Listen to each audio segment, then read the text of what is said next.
This is the fifth in a series of short video presentations about building your fitness to study. This video explores ways in which you can tame time. There are 4 things we'll look at: brain bandwidth, the Pomodoro technique, the Leitner system, and relaxation.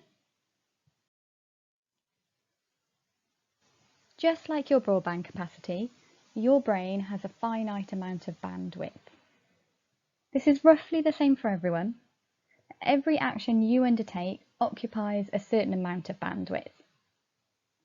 Your bandwidth can be taken up by intrusive thoughts and worries, change and new things, processing information, scarcity of food, money or time, screens, and yes, reading online uses more brain bandwidth than on paper in almost all circumstances, and resisting temptation to watch TV, talk to your friends. When something is occupying a lot of bandwidth, other tasks happen more slowly and less well. So if you're struggling to concentrate on your revision, perhaps you need to relax and take some worries off your mind. Plan your time to calm the panic. Try moving from screen to paper, or move your phone out of sight and out of mind. Just thinking about the possibility of notifications gives you that same dopamine hit as actually getting notifications. The Pomodoro technique, so called because of the tomato kitchen timers you set for cooking, breaks down tasks into 25-minute chunks, separated by 5-minute breaks. It's great for generating lots of energy and effort by working in short bursts, even for long tasks that you don't feel motivated to do. To work with the Pomodoro technique, first find a comfortable place to work and gather any equipment you'll need.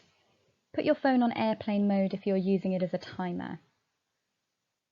Now you can decide on what tasks to do. Allocate these tasks a number of Pomodoros, i.e. the number of 25-minute sessions you think will be required to complete the task. You may not be able to accurately predict this at the start, but the more you work in this way, the easier you'll find it. Set your timer and go. Work hard for 25 minutes, then take a 5-minute break. During your break, you should aim to do something different. Go to another room, get a breath of fresh air, rest your eyes. So don't continue to look at something at the same distance from your eyes as before. This will help you get the most out of your break time. After 5 minutes, start another 25-minute work block. Continue this process until you've worked for 4 25-minute blocks. Then take a longer break, at least 30 minutes. Then you can repeat the process again. There's a few things to note with this. If you're interrupted, you should take a 5-minute break and start the Pomodoro again, the full 25 minutes. Having said that, the timings are designed to work for most people. But if you've tried it a few times at 25 minutes and you prefer to go with different timings, say 30 minutes, then work with what suits you best. And finally, it's probably not the best technique to use when preparing for exams. With exam work, it's best to work under similar conditions to the actual exam. So you'd be best to schedule at least a few exam prep sessions for the length of your exam to prepare you for working to that time length. The Leitner system. This is a really popular exam technique that uses neuroscience to support your study. You'll need flashcards of questions and answers for this technique, a question on one side and the answer on another, so you can test yourself. So it involves a little preparation, but it's well worth it. Okay, so it might sound strange, but one of the most important parts of the learning process is forgetting. The more we've forgotten something, i.e. the harder we have to work to retrieve information, the greater the increase in learning will be. It's like exercising any other muscle in the body. If you train and train and train, you won't build the muscle as fast as if you train, allow the muscle to rebuild at rest, and then train again. When we space out our learning, we make better connections, require less revision, and remember things more effectively. Spaced repetition is a tool that leverages this interesting memory phenomenon. By adding longer and longer intervals in between each of your study sessions, you'll study less but learn more. Decide on a number of boxes, or elastic bands and sticky notes, that you're going to use to hold your flashcards. And here I've chosen 5 as an example, a box for every day, every other day, once a week, fortnightly, and monthly. Each box will represent a different study time interval. The timings you choose may depend on how long you have until your exam, so they're not fixed. Start with all the flashcards in the most frequent box. Here it's the everyday box. Each time you test yourself and get a card right, it graduates to the next box, so you see it less and less often. If you get a card wrong, it goes all the way back to the everyday box, no matter where it was before. It's a little like the board game Snakes and Ladders. The benefits of this system are that you'll maximise your learning through the spacing technique, and you'll be studying more efficiently by spending more time on the cards that need the most attention. Your flashcards do need to be arranged as questions and answers, true and false, or for learning terminology. It's a fantastic technique for language learning.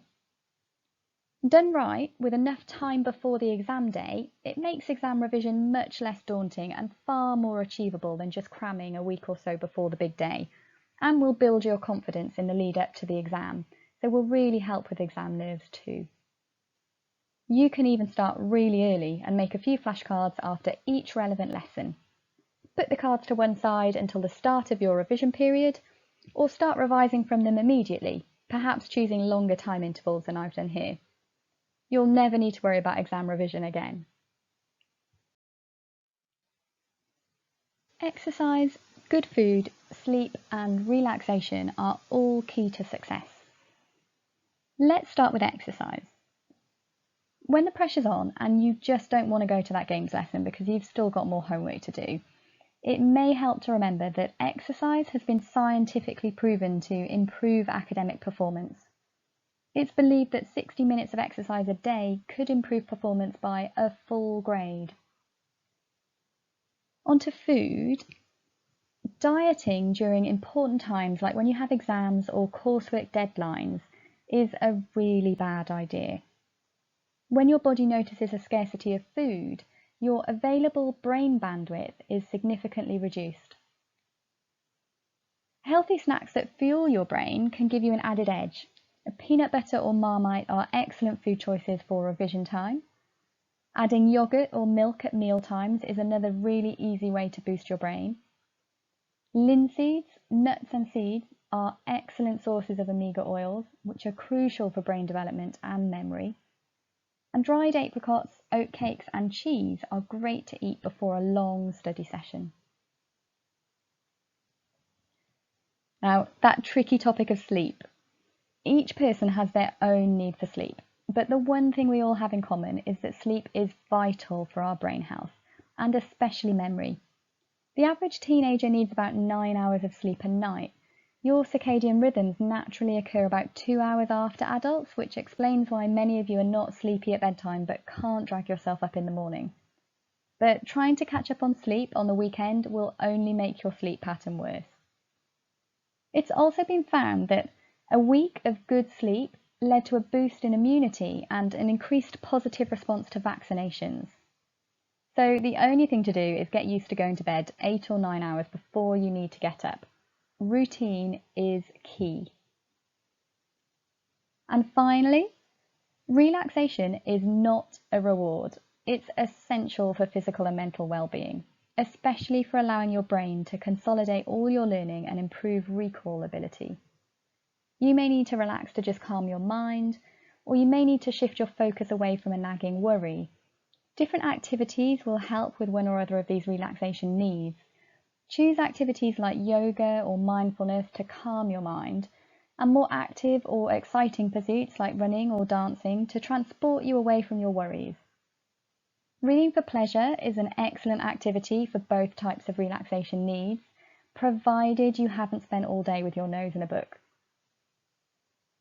So if you want to get ahead and set yourself up to work the most effectively and efficiently as is possible and make the most of your time, then make sure you schedule in time to exercise, eat well, get a good night's sleep and relax.